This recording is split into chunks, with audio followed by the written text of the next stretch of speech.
Muy buen día, sean todos bienvenidos a un nuevo programa de Diálogos USB, liderizado por el Decanato de Estudios Profesionales bajo la producción de la Dirección de Servicios Multimedia.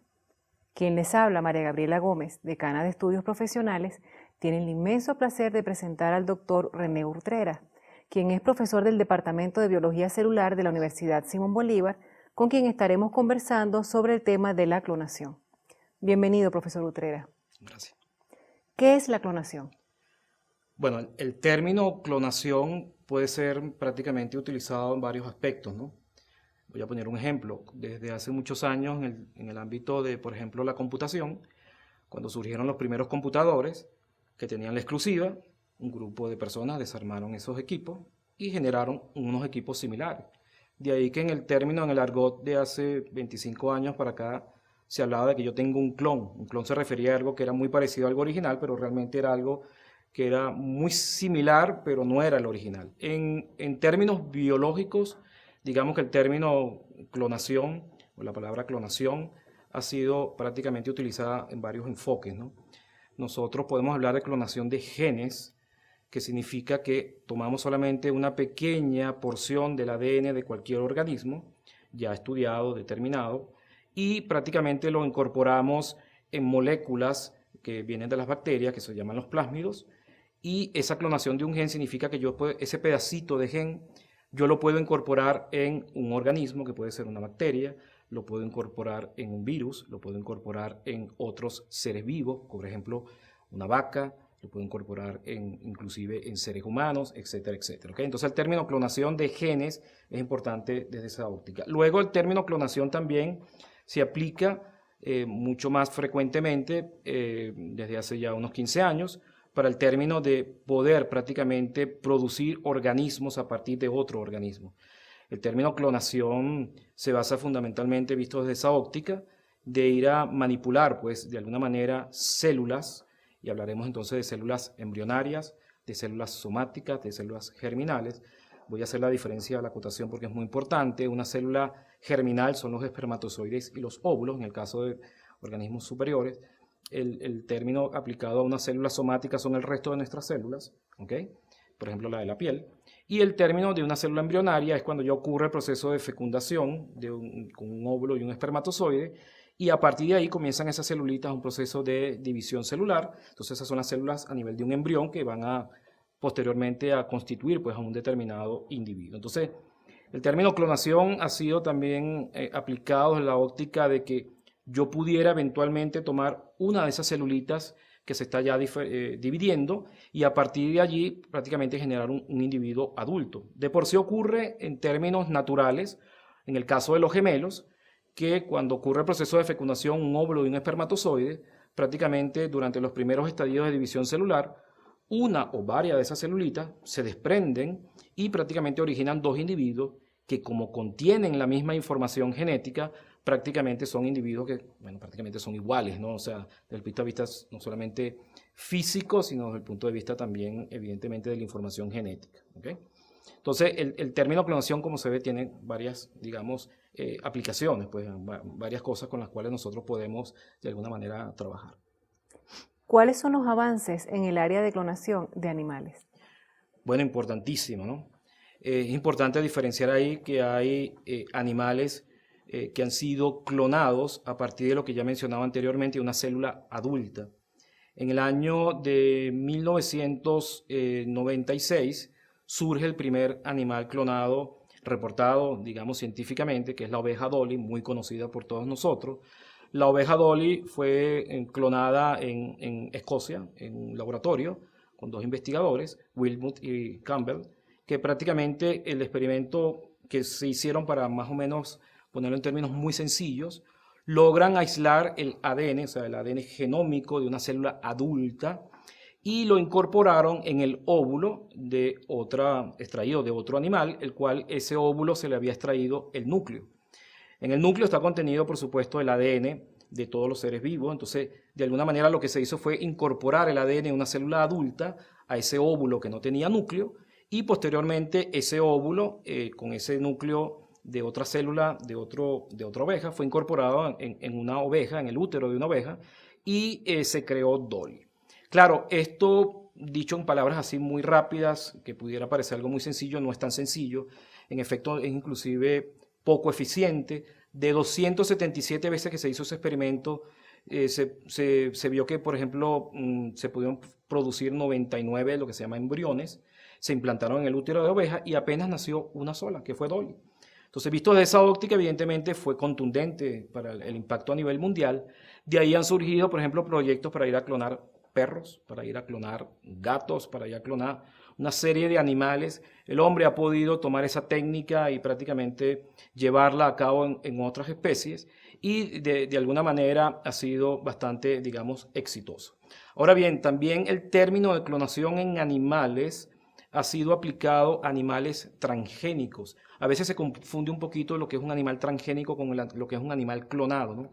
Un animal transgénico es un animal que ha sido modificada su secuencia del ADN. Por ejemplo, hay ovejas a las cuales el hombre las ha manipulado y le ha incorporado un pedacito de secuencia para ir a producir, por ejemplo, insulina humana. Entonces esas ovejas, cada vez que, por ejemplo, tienen leche, por un artificio biológico que el hombre logra hacer, en esa leche logra producirse también insulina humana. El hombre toma esa leche, purifica la leche, le extrae de ahí esa insulina y posteriormente esa insulina tiene aplicaciones importantes, bueno, en el área de salud para aquellas personas que padecen de esta enfermedad muy bien conocida por nosotros, ¿no? Entonces, fíjense, inclusive en términos de otros animales, por ejemplo, las vacas, los argentinos han sido extremadamente exitosos en producir vacas transgénicas que producen, por ejemplo, la hormona del crecimiento, que producen también vacas con una leche maternizada desde el punto de vista humano, o sea, tiene proteínas que hace posible que esa leche de vaca sea asimilada de manera más eficiente por nuestros bebés, etcétera, etcétera. Entonces, el término de un animal transgénico de ese tipo también se le ha aplicado el término de animales que han sido clonados exitosamente por este grupo de investigadores. Hablemos ahora de la clonación en humanos. ¿Es permitida y por qué? Bueno, un tema bastante álgido, ¿no? A partir de que Dolly logra ser prácticamente reportada en el año de 1997, en 1996 se hizo el experimento, no es hasta sino 1997 que se logra dar a la comunidad científica la información, se crearon grandes expectativas. Bueno, si se pudo hacer en un mamífero como Dolly, en una oveja, ¿por qué no hacerlo o intentar hacerlo en seres humanos? Digamos que la comunidad científica, prácticamente unido al esfuerzo de la opinión de líderes políticos, se comenzó a trabajar al respecto porque esto tiene unas implicaciones muy importantes que son las implicaciones éticas del asunto, ¿no? Por supuesto, países del primer mundo, que eran los que estaban en mayor capacidad de poder llevar a cabo este tipo de experimentación, se manifestaron prácticamente a los pocos años. Muchos de estos países tienen en su legislación prohibido el poder trabajar con la clonación de seres humanos. Países como Italia, Alemania, en Europa liderizan esto, Inglaterra también. En Estados Unidos, el expresidente Bill Clinton en el año 95 logran prácticamente legislar al respecto y lo que hicieron fue evitar, prohíben pues que se destinen fondos públicos para experimentar al respecto. Claro, esto dejó un margen en teoría de que digamos organizaciones privadas pudieran eventualmente destinar fondos al respecto. Afortunadamente hay un aspecto importante que decir, la comunidad científica ha estado al tanto de la situación, ha tomado muy en serio los aspectos éticos que esto lleva de por medio y digamos que de alguna manera hasta los momentos no hay ningún reporte al respecto de que esto haya sido llevado a cabo. Sin embargo, bueno, hay el mito, un poco el rumor de que en efecto esto haya podido ser ya efectuado en laboratorio de manera tipo clandestino y que será al cabo de algunos años que podremos conocer si esto realmente ha sido así o no. Pero quiero dejar bien claro que desde el punto de vista digamos, de los aspectos que cubre a países que liderizan este tipo de investigación, eso está prácticamente prohibido. La ONU también hace unos años emitió un documento donde países, entre ellos se encuentra por supuesto Venezuela, se manifestaron al respecto y opinaron que evidentemente la clonación en seres humanos debe permanecer aún prohibida, se deben evaluar una serie de consideraciones, pero desde el punto de vista práctico, aparentemente quienes trabajan en esta área consideran que están dadas las condiciones para poder efectuar efectivamente clonación en seres humanos. En esta conversación usted ha mencionado un par de veces aspectos éticos. ¿Cuáles serían esos aspectos en este tema? Bueno, los aspectos éticos son extremadamente importantes por lo siguiente. Estamos partiendo de que clonar un ser humano implicaría que una persona decide suministrar una de sus células somáticas, por ejemplo, a nivel de la piel, extraer el ADN, digamos, genómico de ese individuo e incorporarlo en el óvulo de una persona donante, a cuyo óvulo se le ha extraído el material genético, el núcleo, y se incorpora esa información. Y supongamos que tuviera éxito, ya he narrado que de alguna manera es bastante poco eficiente pues, este proceso hasta los momentos, pero supongamos que tiene éxito esto que les estoy narrando. El problema que está es que ese individuo, supongamos que nace a partir de ese óvulo que ha sido de alguna manera modificada, su información de manera natural, ese individuo, primero que nada, no tendría un padre o una madre. O sea, eso sería un individuo que prácticamente se pierde pues, el concepto de familia como tal. Y ese aspecto ético ha sido realmente bien discutido en bastantes instituciones, congresos, y uno de los aspectos que más pesa, ¿no? Por otra parte, hay consideraciones que son extremadamente muy importantes desde el punto de vista de que el proceso vaya prácticamente a producir individuos que sean realmente sanos. ¿Por qué llamo la atención de esto? Bueno, otro grupo de investigadores ha considerado, por ejemplo, que a nivel de la estructura del ADN de los individuos que logren ser clonados, su ADN inicial es un ADN de una persona adulta, una célula que ya han pasado una serie de años de vida. En el caso de Dolly, la célula o el ADN que fue extraído fue de una oveja que tenía 6 años. Las ovejas por lo regular duran 13 años, según reportan las personas que trabajan en el área, ¿no? Bien, en el caso de humanos se ha especulado, y basándose en lo que ocurrió en Dolly, nosotros tenemos en los cromosomas, que son aquellas estructuras en las cuales está el ADN genómico, en los extremos de esos cromosomas, en la medida que las células se van replicando, esos extremos se van acortando.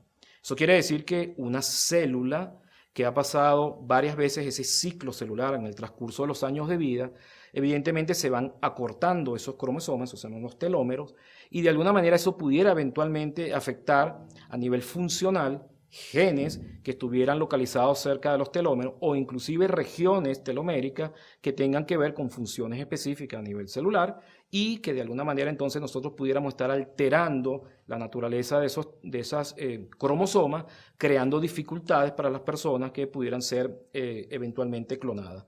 Muchos han especulado al respecto, quienes han de alguna manera opinado a nivel internacional de que Dolly quizás ha podido morir siendo una oveja.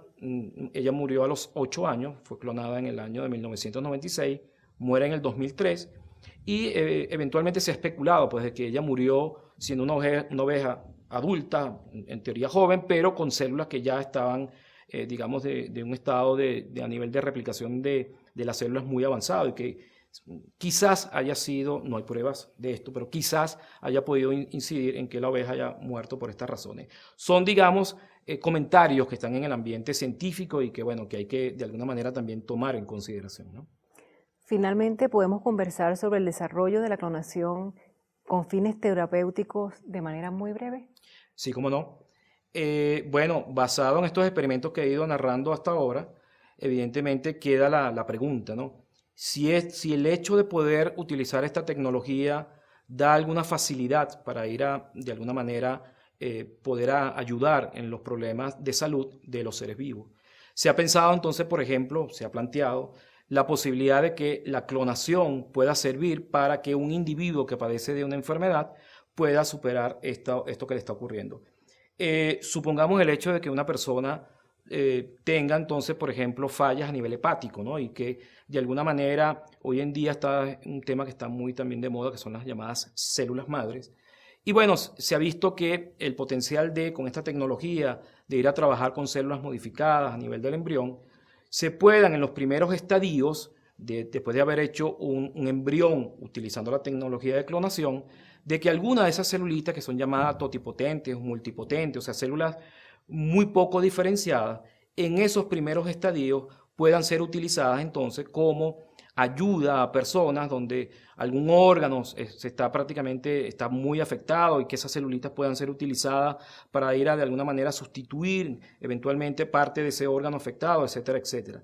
El problema está, repito, volviendo a lo ético, en que si utilizamos este tipo de tecnología, estamos hablando de que cuando yo introduzco el ADN de una célula adulta en un óvulo al cual se le ha extraído ese óvulo y se comienzan a desarrollar los ciclos celulares a nivel muy temprano, pudiéramos estar hablando, dependiendo del número de ciclos que ocurra, de que está en un estado embrionario, ¿no? Entonces, eso es una célula que tiene características que si eventualmente viene introducida a nivel de útero, pudiera engendrar un individuo.